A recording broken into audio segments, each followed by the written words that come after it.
Hello hi नमस्कार जय जगन्नाथ आशा करछि आपण माने समस्ते भलरे थिबे।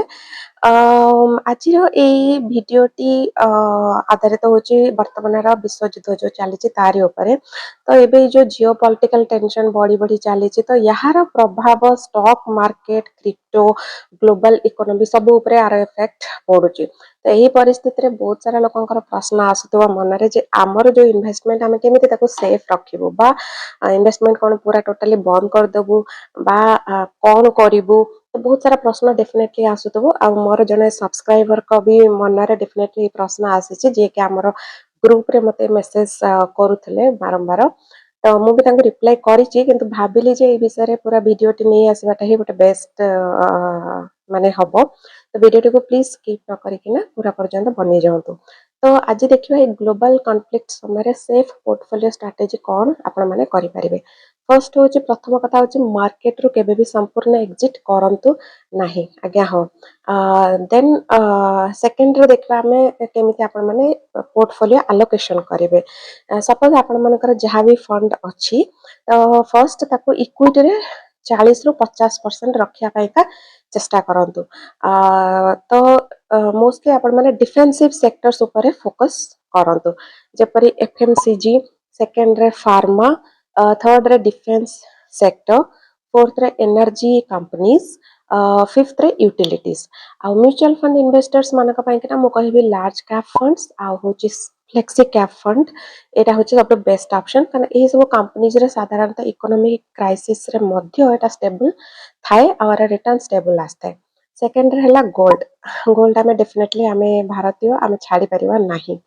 आउ 15 रु 20% आपण माने आपन फंड रा एलोकेशन इथरे करंतु। गोल्ड को कहा जाए सबटू सेफ हेवन एसेट।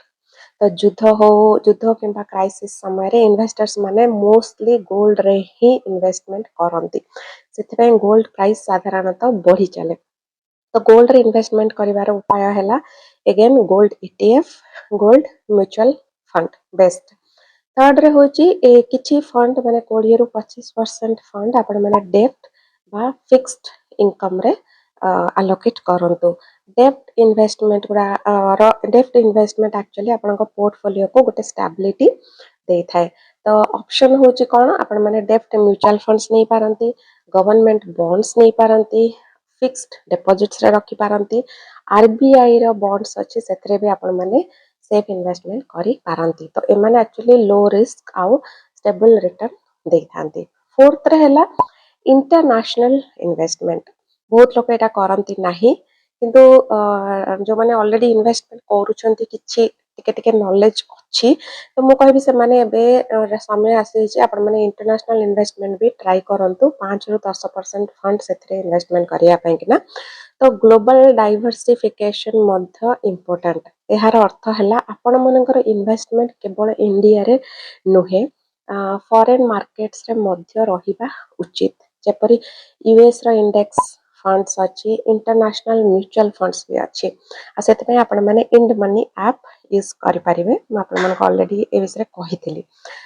फिफ्थ रे आसुची क्रिप्टो क्रिप्टो मु मोस्टली सजेस्ट करूनी फ्रेशर मानक पई कि ना किंतु जो मानक पाखरे ऑलरेडी किछि टंका अछि आउ माने 5% आपण माने जदि मैक्सिमम 5% आपण माने सही हिसाब रे आपण मानकर रिस्क कैलकुलेट करि नियंतु करिकी 5% चेष्टा करंतु क्रिप्टो रे भी रखिबा पाए किना जदि आपण माने सेतिकी रखंतु जोटा कि हरेले आपण माननकु बेसी आपण मानकर मनी मैनेजमेंट आपण मानकर फंड मैनेजमेंट बेसी अफेक्ट करिवो नाही काना क्रिप्टो होची बहुत वोलेटाइल एसेट आ युद्ध समय रे क्रिप्टो बहुत ऊपर तळ हुए। मोर भी क्रिप्टो पोर्टफोलियो अच्छी आ चली ऊपर तळ सेति पई क्रिप्टो एलोकेशन मोस्टली 5% रो अधिक हेबा एकदम भी उचित नुहे। तो मु गोटे सेफ पोर्टफोलियो रे एग्जांपल देई दोची जोटा कि आपण मानन गोटे सुविधा हबो इजी हबो बुझिया पाई किना। धरंतु आपण मानकर टोटल इन्वेस्टमेंट अछि 10 लाख टंका तेबे एलोकेशन आपण माने एमिति करि पारिबे इक्विटी रे 4.5 लाख गोल्ड रे 2 लाख डेफ्ट रे 2.5 लाख इंटरनेशनल फंड रे 50,000 क्रिप्टो रे 50,000। तो युद्ध समय रे एही भूल गुडाक करिवे नाही चलन देखिबा। फर्स्ट हैला पैनिक सेलिंग पैनिक हेकिना सेल करंतु नाही फर्स्ट ऑफ ऑल। सेकेंड हूँ एसआईपि बंद करवा, एसआईपि को बंद करेंगे नहीं। थर्ड है सबू टंका गोटे आसेट रे इन्वेस्टमेंट करदे करेंगे नहीं।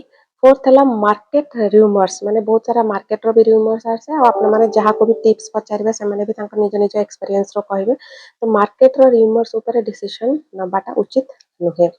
तो कंक्लूजन जोटा मु कहया जाऊँगी, तो ओवरऑल समरी है या जे मु जोटा हिस्ट्री रिसर्च करिछि, तो हिस्ट्री हमको कहूँ आपण मैंने निजे भी रिसर्च कर पारंती, गूगल सर्च करंतु 2008 रे जो हमर क्राइसिस आसीथिला ता से तो कोविड रे जो मार्केट क्रैश हेतला, रशिया यूक्रेन वार जो हेतला, तो एही समस्त क्राइसिस पर मार्केट पुणी रिकवर करिछि आज्ञा। हाँ, तो से लॉन्ग टर्म इन्वेस्टर्स मानक पई कि डिसिप्लिन आ डाइवर्सिफिकेशन होची सबुठारु इम्पोर्टेंट मु कहबी। तेणु वीडियो जदि आज यूजफुल लगिला ताले लाइक करंतु, कमेंट करंतु आ चैनल को सब्सक्राइब करिया को भूलंतु नहीं, कारण एठारे आमे बहुत सारा मनी इन्वेस्टिंग आ फाइनेंशियल फ्रीडम विषय रे नुआ नुआ टॉपिक आनी थाउ। तो भलरे रुहंतु, निजर देह पा डेफिनेटली जत्न नियंतु। रहुछि, जय जगन्नाथ।